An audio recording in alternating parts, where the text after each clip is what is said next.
Olá, queridos alunos, aqui é o professor Marco Aurélio e vamos conversar um pouco sobre química, modelos atômicos.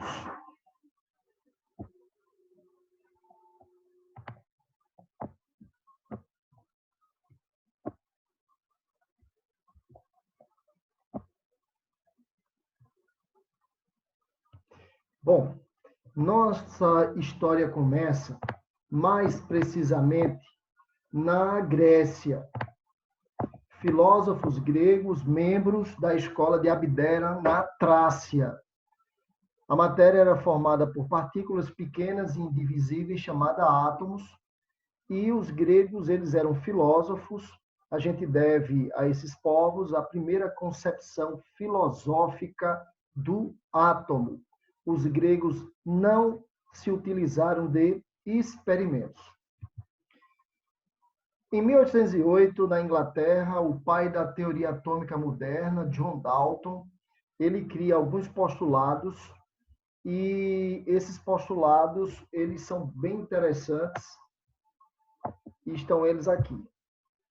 Baseado na descontinuidade da matéria, quer dizer, a matéria seria formada por uma pequena parte que não mais se dividia, o átomo, que significa sem divisão, átomo, sem divisão, e acreditando nas leis da conservação da massa, a lei de Lavoisier, e composição definida, a lei de Proust, Dalton propôs os seguintes postulados. Primeiro, os átomos são as partículas fundamentais que formam toda a matéria. Os átomos apresentam a configuração de uma esfera rígida, daí fica conhecido como bola de bilhar, indivisível, e não podem ser criados nem destruídos. Os átomos caracterizam os elementos químicos e somente os átomos de um mesmo elemento são idênticos. Nesse momento, Dalton falha no tocante aos isótopos. Ele não tinha conhecimento sobre os isótopos, que são átomos de um mesmo elemento e que possuem diferentes números de nêutrons. As transformações químicas são combinações, separações ou rearranjo de átomos. Os compostos químicos são formados por átomos de dois ou mais elementos numa razão fixa.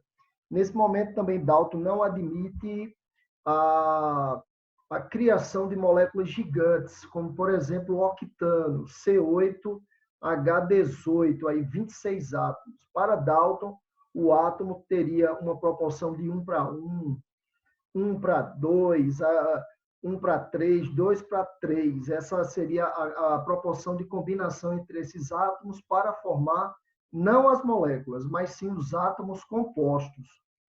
Uma vez que Dalton errava muitas vezes na proporção. Por exemplo, a água não seria H2O, seria HO. A amônia não seria NH3, seria NH. Então, devido a essa falha na proporção real da molécula, a gente não diz que houve uma combinação de átomos para formar as moléculas, mas sim os átomos compostos de Dalton. Muito bem. E uma observação importante é que Dalton não diferenciava átomo de molécula. Sobre Dalton também existe a lei das proporções múltiplas, que leva a gente a estudar as pressões parciais. Então, numa mistura gasosa, numa mistura de gás, cada gás tem uma pressão e a soma das pressões totais dá a soma das pressões parciais dá a pressão total. Então, você tem gás hidrogênio misturado com gás oxigênio. Pressão é quando as partículas se chocam contra a parede do recipiente. Então, a pressão do hidrogênio mais a pressão do oxigênio daria pressão total. Isso é compatível com a lei de Dalton.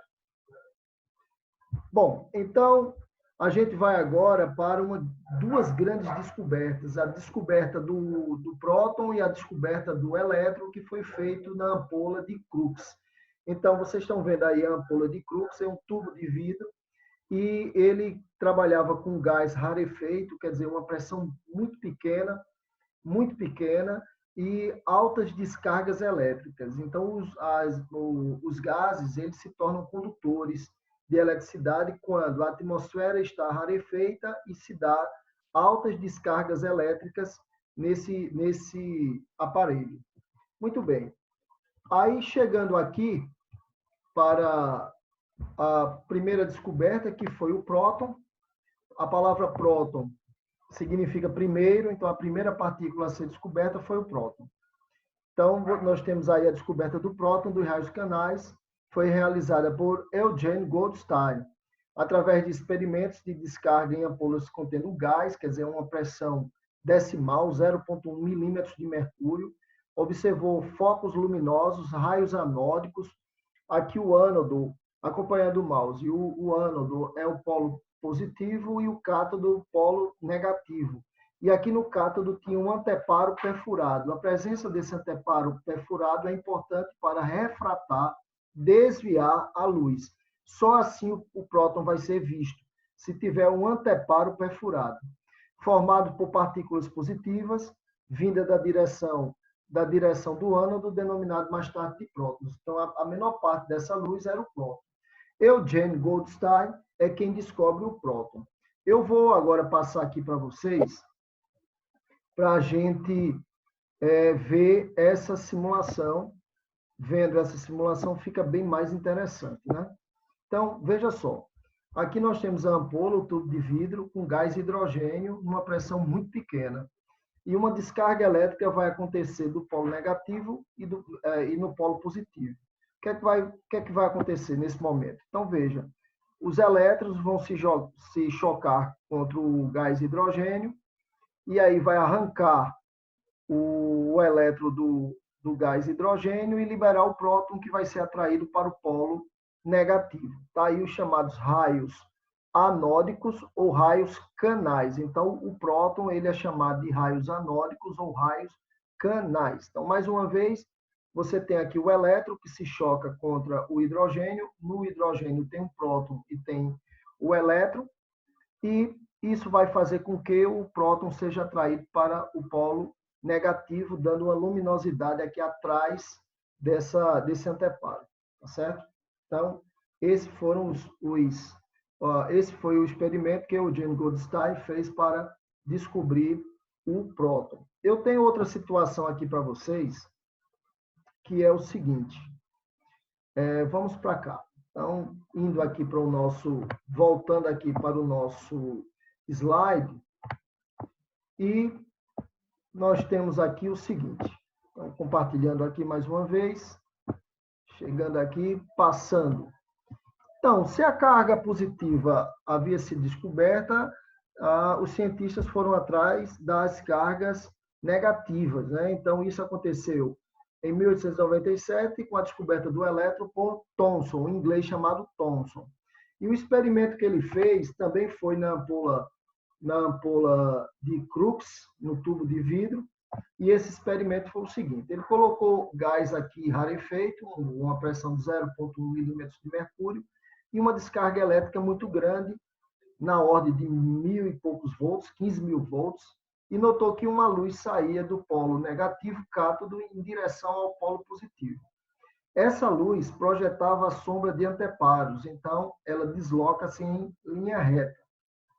Essa luz conseguia movimentar moinhos, então ela possui massa. E essa luz ela era atraída para o polo positivo. Ela vai sofrer essa deflexão. Deflexão é atração.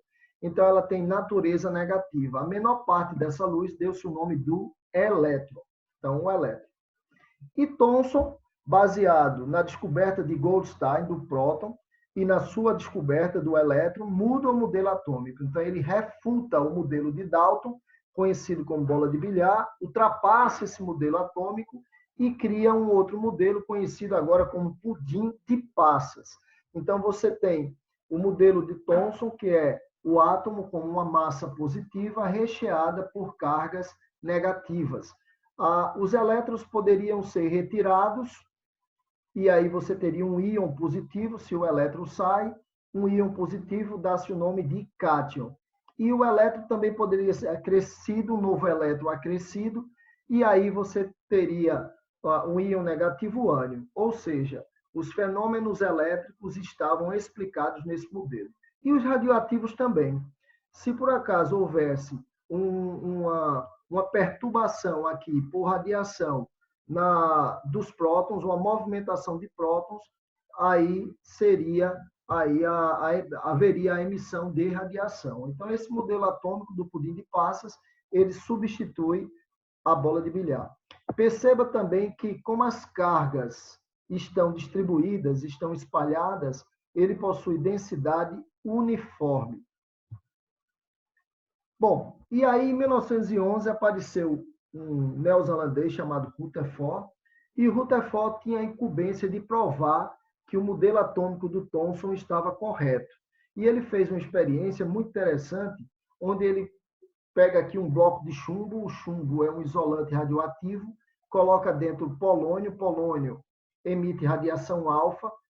Rutherford sabia antecipadamente que essa radiação alfa ela era positiva, ele já sabia disso. E essa radiação alfa iria atravessar finas lâminas metálicas. Ficou o ouro, lâminas de ouro, porque o ouro é um metal mais maleável, então dá para se fazer lâminas finíssimas. E o que se esperava era que a radiação passasse por essas lâminas sem sofrer grandes desvios, praticamente sem sofrer desvio. E a radiação, ao bater aqui nesse anteparo, esse anteparo era pintado com sulfeto de zinco, ia florescer, ia haver uma certa fluorescência, e aí ele mediria a quantidade de luz que passava e a quantidade de luz que chegava, e considerando que não houve praticamente desvio, o modelo atômico do Thomson estava correto. Então, inicialmente, ele queria provar que o modelo do Thomson estava correto. Só que, olha só o que foi que aconteceu. Então, indo aqui para vocês conhecerem o que foi que aconteceu na experiência. Então, compartilhando aqui com vocês, ele esperava o seguinte, tá? Então, aqui está o pudim de passas, e a gente vai bombardear, olha aí, a radiação passando, sem sofrer lá desvios, né? Se houvesse um desvio, era porque essas cargas, a radiação alfa, que é positiva, encontraria pela frente um próton, e positivo com positivo, repulsão. Só isso. Então, a radiação iria passar. Só que o que foi encontrado foi isso, ó, grandes desvios. Então, magníficos desvios muito acentuados, e às vezes até a radiação alfa batia e voltava, quer dizer, eles tiveram que parar e pensar o que realmente estava acontecendo. E chegaram à conclusão de que as cargas positivas não estavam espalhadas, aqui como vocês estão vendo, mas sim aglutinadas em uma região, e essa região que aglutina as cargas, que junta as cargas positivas, deu-se o nome de núcleo. O núcleo, o pai do núcleo é Rutherford. E o elétron estaria em outra região, girando aqui ao redor, na eletrosfera. Então, o átomo agora ele não tem mais uma densidade uniforme, uma vez que as partículas estão uniformemente distribuídas.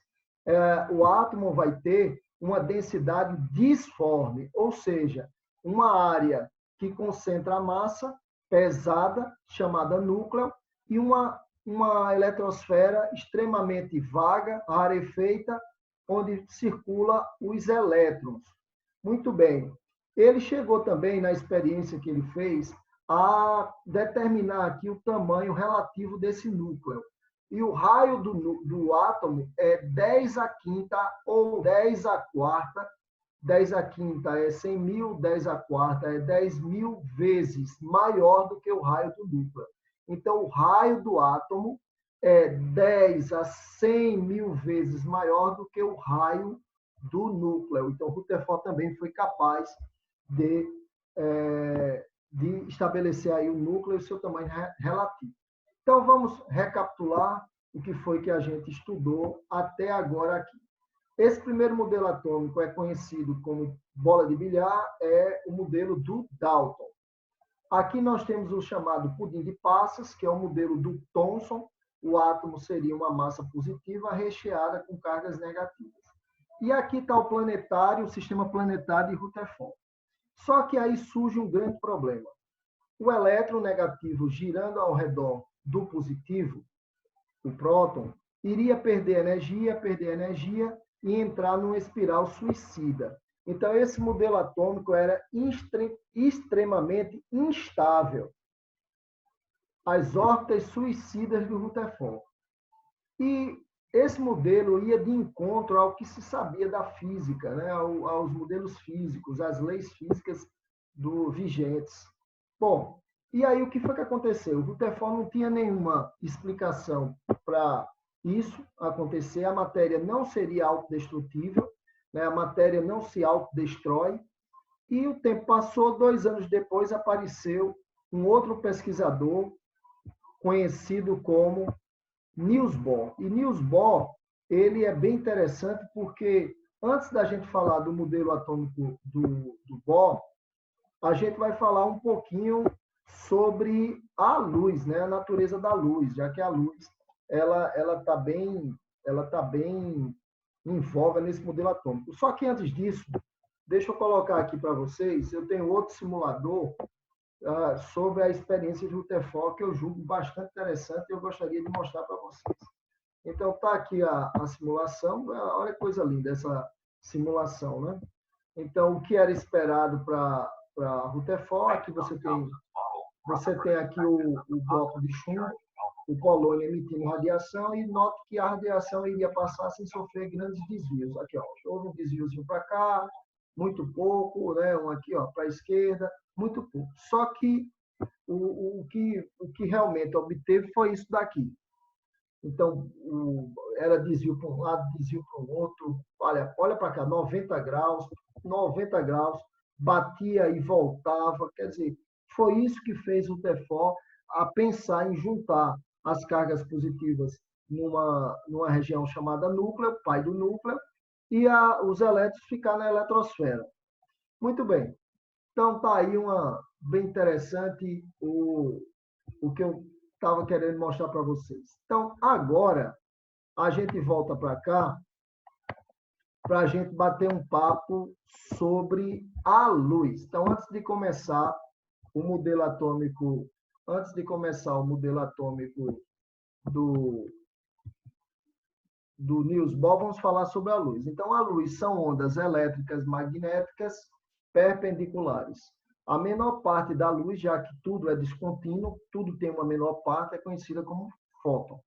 Então, a luz são ondas, movimento ondulatório, subir e descer, perpendiculares, ondas elétricas e magnéticas formando 90 graus.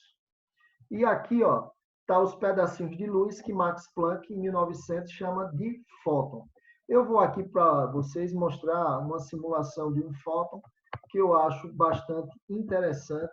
Eu tenho certeza que vocês vão gostar. Então, olha o fóton aí, é um pedaço de luz com ondas elétricas e magnéticas 90 graus. Então, isso aí é o fóton.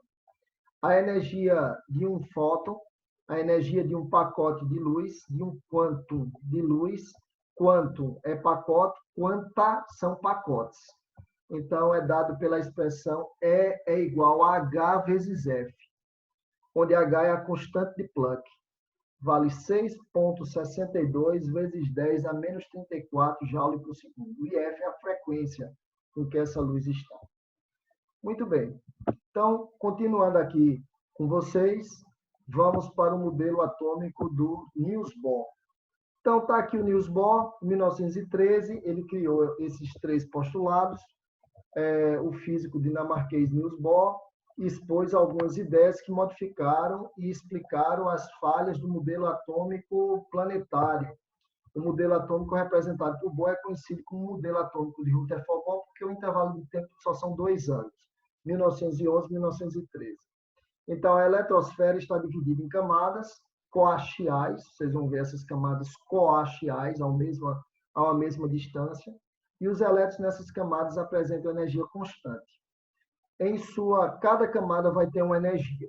Então, cada camada vai ter uma energia e o cálculo dessas energias é dada pela equação de Bohr e o valor é menos 13,6 sobre N ao quadrado. N são os níveis de energia, elétrons, volts. E minúsculo, V maiúsculo. E a gente essa equação é igual a menos 13,6 sobre n ao quadrado, tem um menos aí, para indicar que o elétron precisa ganhar energia para vencer a atração do núcleo. E é válida tanto para o hidrogênio, que tem um elétron, e também os hidrogenoides. Hidrogenoides são íons que têm um elétron igual ao hidrogênio. Então, as equações de Bohr, o raio de Bohr, é válido para hidrogênio e hidrogenoides. Então, dá uma pesquisada aí o que é um hidrogenoide. A eletrosfera está dividida em camadas ou níveis eletrônicos e os elétrons nessas camadas apresentam energia constante. Em sua camada de origem, camada estacionária, quer dizer, a primeira é o nível estacionário, a energia é constante, mas o elétron pode saltar para uma camada mais externa, sendo que, para tal, é necessário que ganhe calor. Energia externa, calor. Um elétron que saltou para uma camada de maior energia fica instável e tende a voltar à sua camada de origem. Nessa volta, ele devolve a mesma quantidade de energia que havia ganho para o salto e emite luz. Então, o elétron só emite luz quando ele volta. Então, vamos ver aqui como é que funciona esse modelo atômico. Então, em vindo aqui para o modelo atômico do Niels Bohr, olha, observa aí o modelo atômico de Bohr.